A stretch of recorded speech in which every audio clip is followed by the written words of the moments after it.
বন্ধুরা, আপনাদের যদি ভারতের 4টি বড় ব্যাংকে অ্যাকাউন্ট থাকে, তাহলে সেক্ষেত্রে আপনাদের জন্য কিন্তু দারুণ সুখবর। হ্যাঁ বন্ধুরা, বিশেষ করে state bank of India, Canara bank, Punjab national bank এবং ইন্ডিয়ান ব্যাংক, এই 4টি ব্যাংকে অ্যাকাউন্ট থাকলে এই খবরটি শুনলে তো জাস্ট আপনি পাগল হয়ে যাবেন। তো কি সুখবর দেওয়া হয়েছে এই সমস্ত ব্যাংকের তরফ থেকে, চলুন জেনে নিন। হ্যাঁ বন্ধুরা, অ্যাকাউন্টে ব্যালেন্স না থাকলে সাবধান।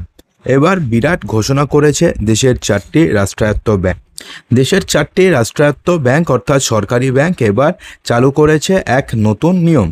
আর এই নিয়ম না জানলে পরে আপনাকে সমস্যায় পড়তে হতে পারে। মূলত Indian bank, state bank of India, Punjab national bank তাদের গ্রাহকদের জন্য নতুন এই নিয়মটি চালু করেছে। এই 4টি ব্যাংকই বর্তমানে অ্যাভারেজ মান্থলি ব্যালেন্স রাখার যে নিয়মটা ছিল, সেই নিয়মটা পুরোপুরিভাবে তুলে দিয়েছে। তো এটা কিন্তু ব্যাংক বিশেষে এবং কোন স্থানে ব্যাংকটি রয়েছে সেই বিশেষে আলাদা হয়। কোনো অর্থাৎ গ্রামে যদি আপনি বসবাস করেন, সেক্ষেত্রে মান্থলি ব্যালেন্স 500 টাকার মতন রাখতে হয় সরকারি ব্যাংকে। বেসরকারি ব্যাংকে অনেকটাই বেশি। আর মোটামুটি যদি সেমি আরবানে থাকেন তাহলে 1000 থেকে 2000 টাকার মতন, এবং আরবানে থাকলে পরে 3 থেকে 3500 টাকার মতন রাখতে হতো। কিন্তু আপাতত গ্রাহকদের আর ব্যাংকে এই যে ন্যূনতম ব্যালেন্স, সেটা আর রাখতে হবে না।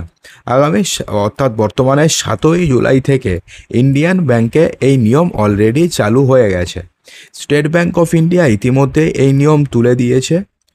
এই 4 ব্যাংকের এমন পদক্ষেপের ফলে উপকৃত হতে চলেছেন এই ব্যাংকের প্রায় কোটি কোটি গ্রাহক, যার মধ্যে রয়েছে চাকুরিজীবী, রয়েছে প্রবীণ নাগরিক, ছাত্র, অনাবাসী ভারতীয় এবং প্রথমবার ব্যাংকে অ্যাকাউন্ট খুলেছে এমন মানুষও রয়েছে।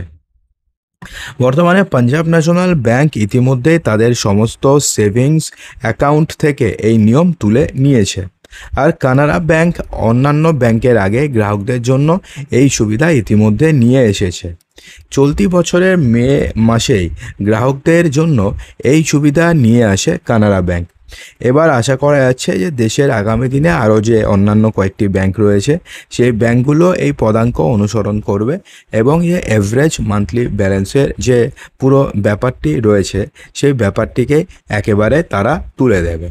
অর্থাৎ সেক্ষেত্রে আপনাদের পিএনবিতে অ্যাকাউন্ট থাকলে, আপনাদের যদি এসবিআইতে অ্যাকাউন্ট থাকে, ইন্ডিয়ান ব্যাংকে অ্যাকাউন্ট থাকে বা কানাড়া ব্যাংকে অ্যাকাউন্ট থাকে, এই 4টি ব্যাংকে আপনাদের অ্যাকাউন্ট থাকলে পরে আপনাদের আর যে অ্যাভারেজ মান্থলি ব্যালেন্স রয়েছে সেটাকে আর মেনটেন করার প্রয়োজন পড়বে না। সেক্ষেত্রে জিরো ব্যালেন্স না থাকলেও আপনাদের চার্জ কাটা যাবে না। তো বন্ধুরা, আশা করব যে ভিডিওটিতে আপনাদের সমস্ত কিছুই সঠিকভাবে বোঝাতে পেরেছি। যদি ভালো লেগে থাকে তো লাইক করবেন, বন্ধুদের মাঝে প্রচুর শেয়ার করবেন এবং চ্যানেলটিকে সাবস্ক্রাইব অবশ্যই করবেন।